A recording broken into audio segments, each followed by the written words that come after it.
Hello everyone. आज हम लोग थोड़ा विल पावर पे बात करेंगे, ठीक है ना।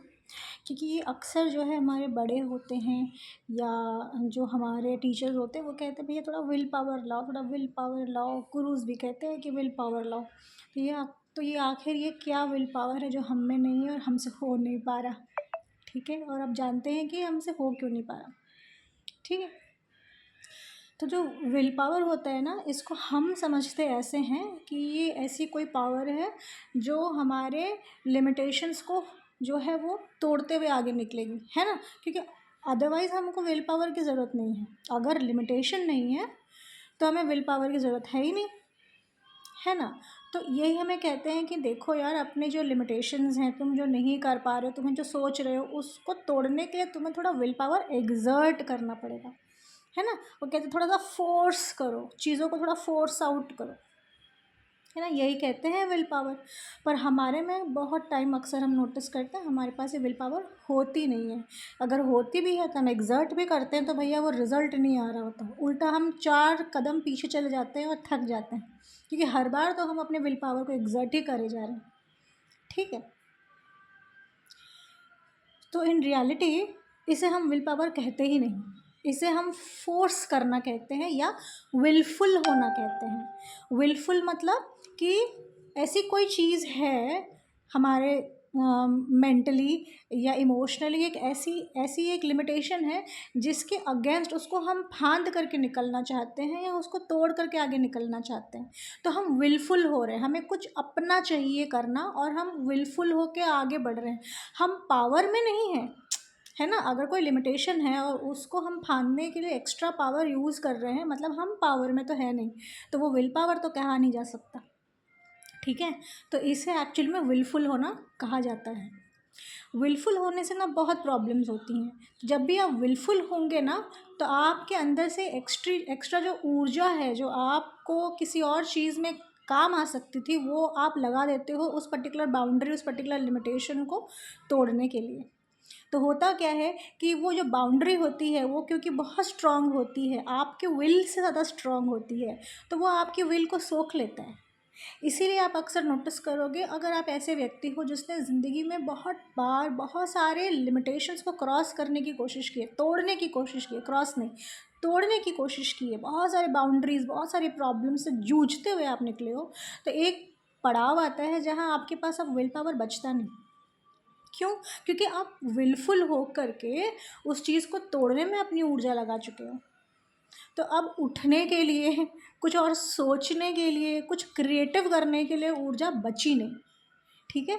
तो आप विल पावर नहीं एग्जर्ट किए हो, आप विलफुल होते गए हो। तो उसका सल्यूशन क्या है? देखिए, विल एक ऐसी चीज़ है जिसे यूंग, जो कार्ल यूंग है, उन्होंने विल को बड़े अच्छे से समझाया। उन्होंने कहा कि जो विल होता है ना, ये इसका कोई ज़ोर नहीं है, ये ईगो से ड्रिवन होता है, ठीक है। ईगो से ड्रिवन मतलब वो आपको सेफ़ रखना चाहता है, वो हमेशा ढूंढेगा कोई ऐसा तरकीब जिसमें कि आप सेफ़ हो, आपके नीड्स एंड डिज़ायर्स भी मीट हो जाएं और आप सेफ़ रहो, ठीक है। तो हर एक चीज़ हम सेफ्टी सिक्योरिटी के सिस्टम से देख रहे होते हैं, हमेशा वो सही हो ज़रूरी नहीं। और विल का एक्चुअली में आपके स्पिरिट पे उसका कोई ख़ास पावर होता नहीं। स्पिरिट मतलब आपकी जो सोल पाथ है, आपका जो खुद का इनहेरेंट तरीका है, उसको मोल्ड करने के लिए विल इतना पराक्रमी होता ही नहीं, उसका उतना एनर्जी या उसका उतना पावर ही नहीं होता कि वो आपके सोल को इम्पैक्ट कर पाए, इन्फ्लुएंस कर पाए। इसीलिए आप नोटिस करोगे, ये जो लोग होते हैं ना, जो अपने विल एग्जर्ट करते हैं, अक्सर बचपन में इनके ऊपर भी इनके बड़ों ने अपनी विल, मतलब अपनी इच्छाएं जो है थोपी होती हैं। तो उनका उनका रियल नेचर कुछ और होता है बचपन में, और उनके ऊपर कुछ और इच्छाएं थोपी गई होती हैं। तो होता क्या कि हम विल को बेंड करते हैं, सामने वाले के विल को बेंड करते हैं अपना फोर्स एग्जर्ट करके। जब भी आप किसी के नेचर को बेंड करने की कोशिश करोगे, उसकी इनर इंटरनल नेचर को बेंड करने की कोशिश करोगे, तो हमेशा रेजिस्टेंस आएगा, ठीक है।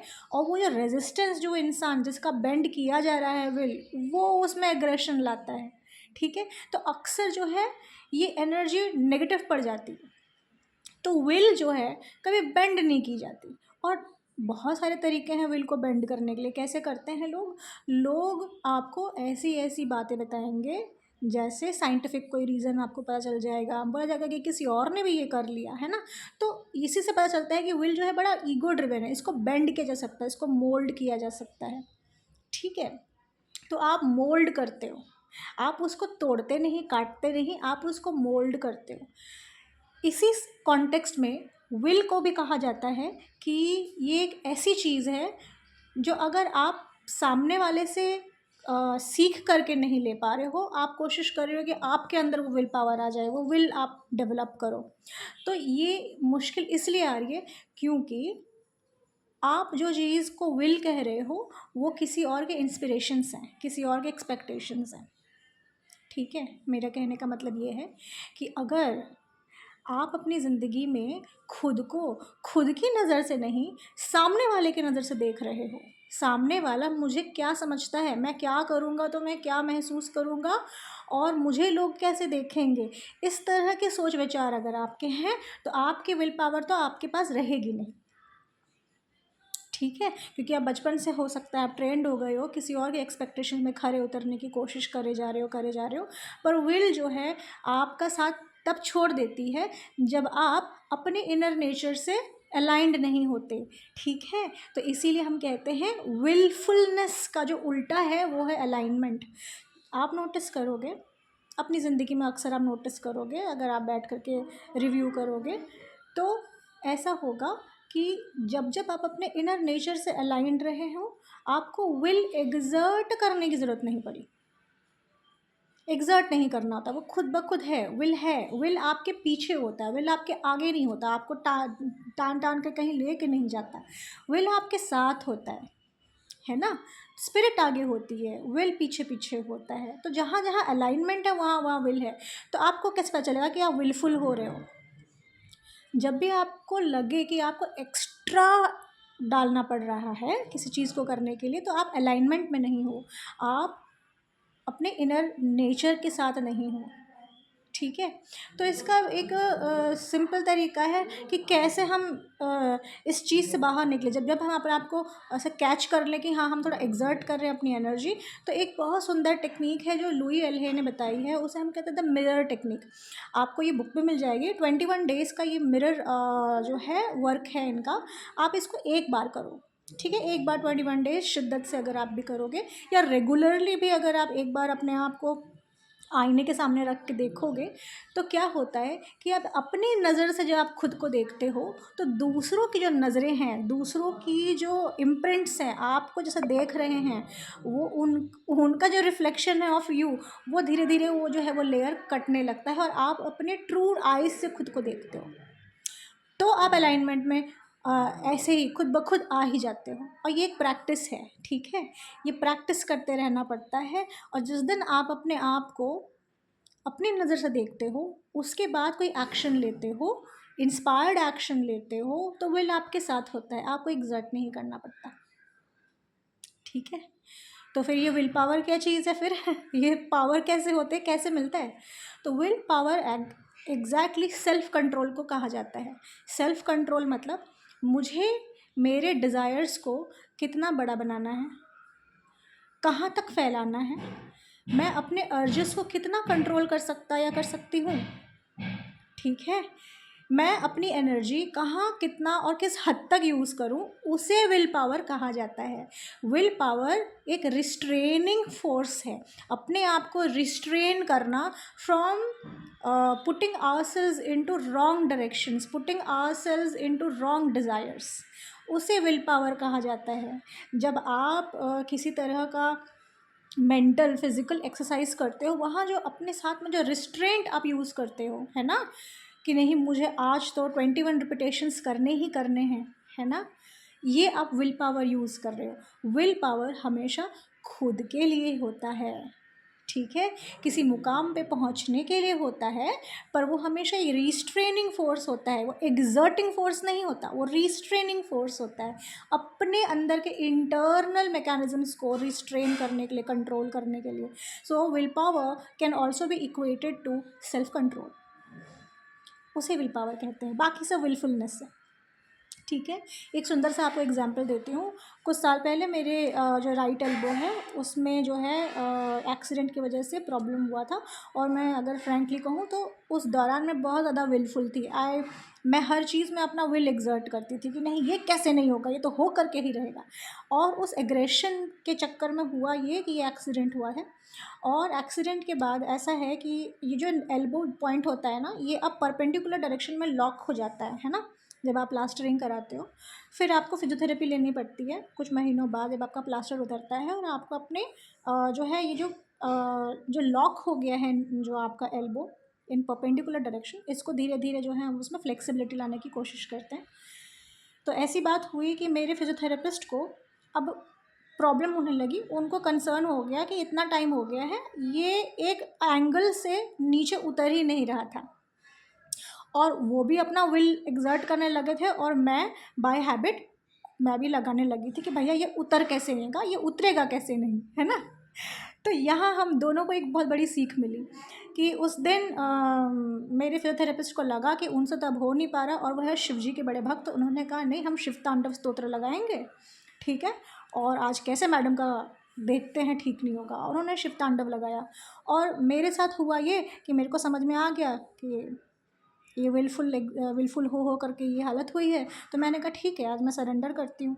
और जब मैंने सरेंडर किया और मैंने शांति से अपने आप को, because I am also hypnotherapist, तो मैंने खुद को एक सेल्फ हिप्नोसिस के स्टेट में लिया, और मेरे फिजियोथेरेपिस्ट मेरे एक्सरसाइज चल ही रहा था उनका, हम दोनों ही उस एक्सरसाइज में, और वो क्योंकि वो शिव तांडव सुन रहे थे उसमें वो ट्रांस में आ गए, और क्योंकि मैंने खुद पे ट्रांस इंड्यूस किया था तो मैं भी ट्रांस में आ गई, और हम दोनों ट्रांस में थे, पर वो एक्सरसाइज चल रही थी। और एक टाइम के अंदर मेरे पूरे जो एल्बोज़ हैं वो मसल्स धीरे धीरे रिलैक्स हो गए, और इतना रिलैक्स हुआ कि वो खुद ब खुद 20 डिग्रीज जो है वो एल्बो खुल गया। और जैसे खुला वो मेरे फिजियोथेरेपिस्ट आँख बड़े करके देख रहे थे, भैया ये कैसे हो गया ठीक है। तो उस दिन मैं घर आई तो मेरे को क्या समझ में आया कि हम विल पावर जो है वो रिस्ट्रेनिंग फोर्स होती है, पर वो विलफुल नहीं होनी चाहिए, वो एग्जर्ट नहीं करनी चाहिए, rather alignment is the best way to follow. तो ये अलाइनमेंट क्या चीज़ है? Alignment of your desires, of your with your inner nature.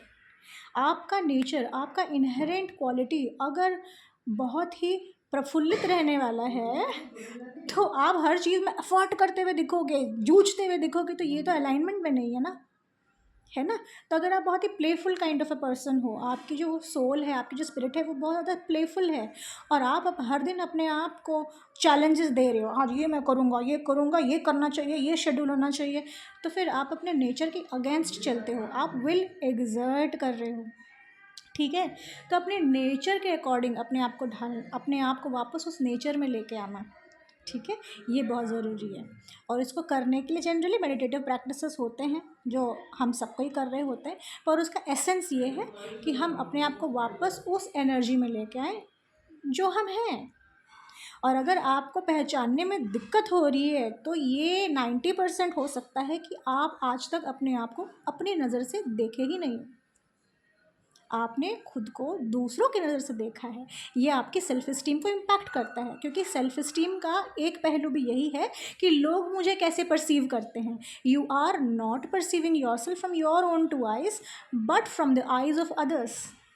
In order to unravel that perception and to see yourself from your own two eyes, mirror technique, mirror work जो है, मैं personally उसको recommend करती हूँ, ठीक है। इसे आप ज़रूर प्रैक्टिस करें। अगर आपको ये फ़ायदा दिया, आपको कहीं लगा कि मेरी बात समझ नहीं आई, ठीक है, प्लीज़ कमेंट करें। आपको अगर मेरा ये कंटेंट बड़ा अच्छा लगा हो तो प्लीज़ मुझे लाइक एंड सब्सक्राइब करें। Thanks a lot for listening.